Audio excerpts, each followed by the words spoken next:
Selamat datang di video animasi Powtoon submateri ciri-ciri, cara hidup, dan reproduksi jamur.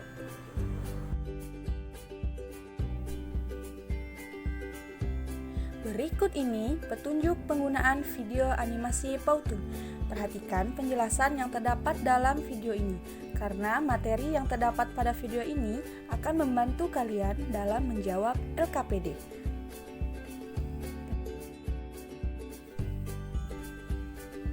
Adapun kompetensi dasar pada materi pembelajaran ini adalah sebagai berikut. Indikator pencapaian kompetensi pada materi ini adalah sebagai berikut.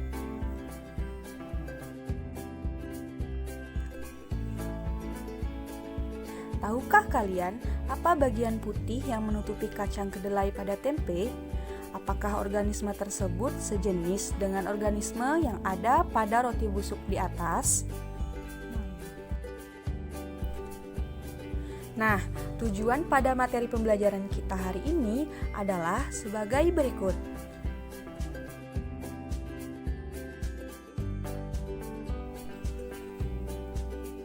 Jamur dikenal dengan istilah kapang, khamir, ragi, atau cendawan. Dalam dunia biologi, jamur dikenal dengan istilah fungi. Jamur termasuk organisme eukariotik karena sel penyusunnya telah memiliki membran inti.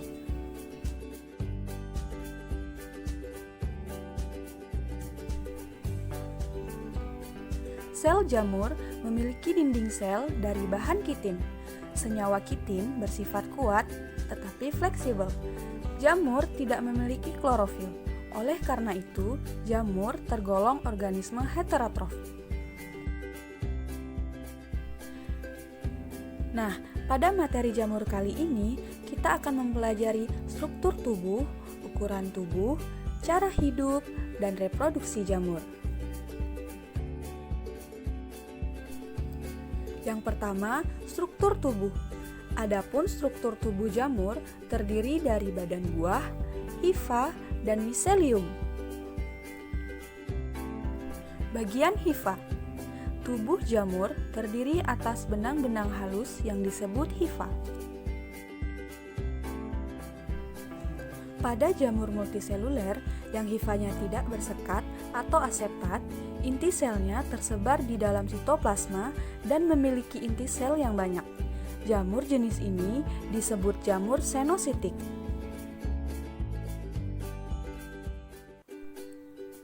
Selanjutnya, bagian miselium. Hifa yang bercabang-cabang membentuk anyaman jaringan yang disebut miselium. Struktur miselium dapat memperluas permukaan daerah penyerapan nutrisi bagi jamur.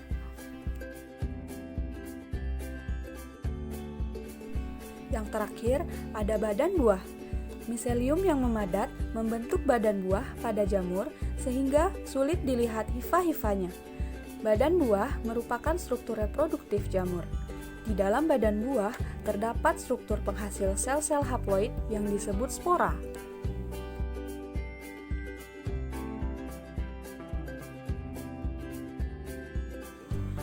Ukuran tubuh.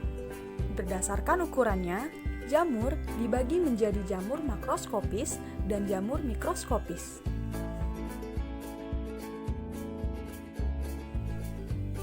Sebagian besar anggota kingdom fungi adalah jamur makroskopis. Tubuh jamur makroskopis terdiri atas banyak sel atau multiseluler, sehingga dapat diamati langsung oleh mata. Jamur makroskopis biasanya dikenal dengan sebutan kapang atau cendawan.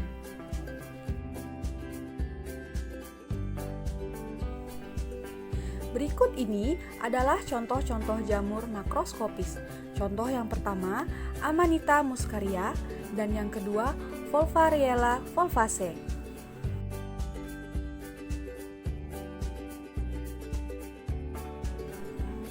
Sedangkan tubuh buah jamur mikroskopis dapat terdiri dari satu sel atau uniseluler dan banyak sel atau multiseluler.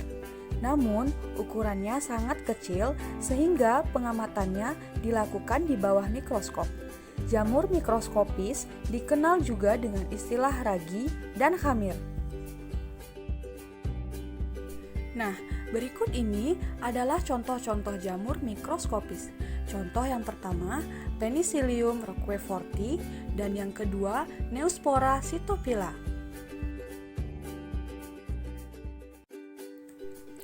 Berdasarkan bentuk tubuhnya, jamur memiliki bentuk yang bervariasi, seperti bentuk oval pada Saccharomyces cerevisiae, bentuk bulat pada Lycoperdon gematum, dan bentuk pipih pada Auricularia polytricha.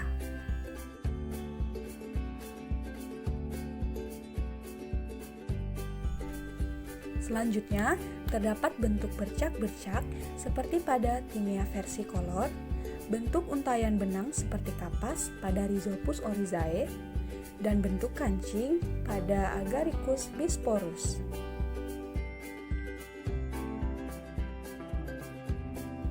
Selanjutnya, yaitu bentuk payung pada Volvariella volvaceae, dan yang terakhir, bentuk mangkok pada Sarcosipha coccinea.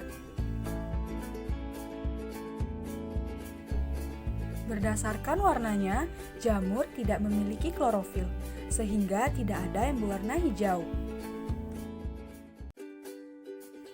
Cara hidup jamur. Berdasarkan cara hidupnya, jamur terbagi menjadi 3, yaitu saprofit, parasit, dan mutual. Saprofit. Jamur saprofit banyak ditemukan di atas tanah, kayu lapuk, dan bangkai hewan, misalnya jamur kuping, jamur merang, dan jamur kayu. Sebagai saprofit, jamur mengambil makanannya dari sisa-sisa organisme lain yang telah mati. Selanjutnya, parasit. Sebagai parasit, jamur mengambil makanan langsung dari inangnya. Jamur parasit hidup pada organisme dengan berbagai kondisi sel inang, misalnya pada jaringan kulit, organ dalam tubuh, dan berbagai jaringan tumbuhan. Yang terakhir, mutual. Jamur yang bersimbiosis mengambil nutrisi berupa zat organik dari organisme lain, dan organisme itu mendapatkan zat tertentu yang bermanfaat dari jamur tersebut.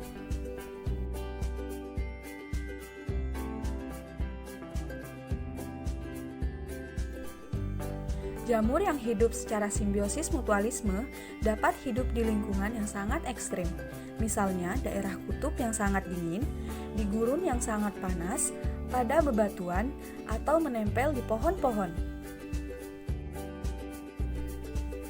Pembahasan yang terakhir yaitu reproduksi jamur. Sebagian besar jamur dapat bereproduksi secara aseksual dan seksual. Reproduksi aseksual jamur terjadi melalui pembelahan mitosis, sedangkan reproduksi seksual jamur dihasilkan spora melalui pembelahan meiosis.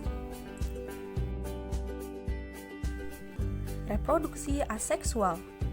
Reproduksi jamur secara aseksual meliputi pembentukan tunas, pemutusan hifa, dan pembentukan spora.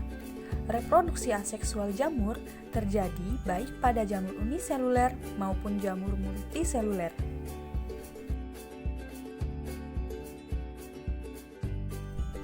Pembentukan tunas. Reproduksi secara aseksual pada jamur uniseluler dilakukan dengan cara pembentukan tunas. Sel baru berkembang saat masih menempel pada sel induk.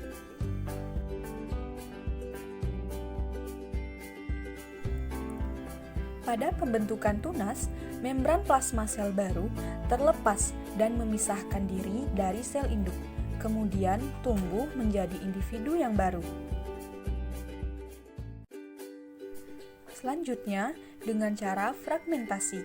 Fragmentasi terjadi pada jamur multiseluler saat miselium dari jamur terputus atau terpotong. Fragmentasi dapat disebabkan oleh banyak hal, misalnya karena hewan yang menggali tanah di mana jamur tumbuh sehingga mengenai miselia jamur. Jika potongan miselia berada pada habitat dan kondisi lingkungan yang cocok, hifa akan tumbuh menjadi miselia baru. Cara selanjutnya yaitu produksi spora aseksual. Produksi spora terjadi pada reproduksi aseksual dan seksual jamur multiseluler. Spora adalah sel produktif haploid yang terlindungi oleh bagian luarnya yang keras dan dapat tumbuh menjadi individu jamur yang baru tanpa peleburan gamet. Spora menghasilkan hifa baru yang kemudian membentuk miselium. Beberapa spora memiliki lapisan pelindung tipis sehingga cepat berkecambah. Sedangkan sebagian yang lain memiliki lapisan pelindung tebal dan membutuhkan waktu yang lama untuk berkecambah. Spora aseksual dihasilkan melalui pembelahan mitosis. Spora aseksual dapat berupa spora neospora atau konidiospora.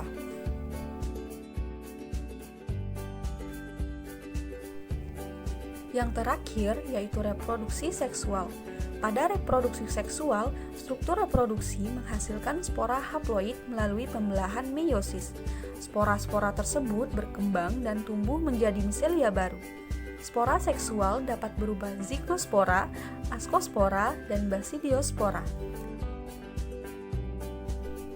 Nah, berikut ini adalah gambar dari spora seksual, yaitu zygospora, basidiospora, dan ascospora.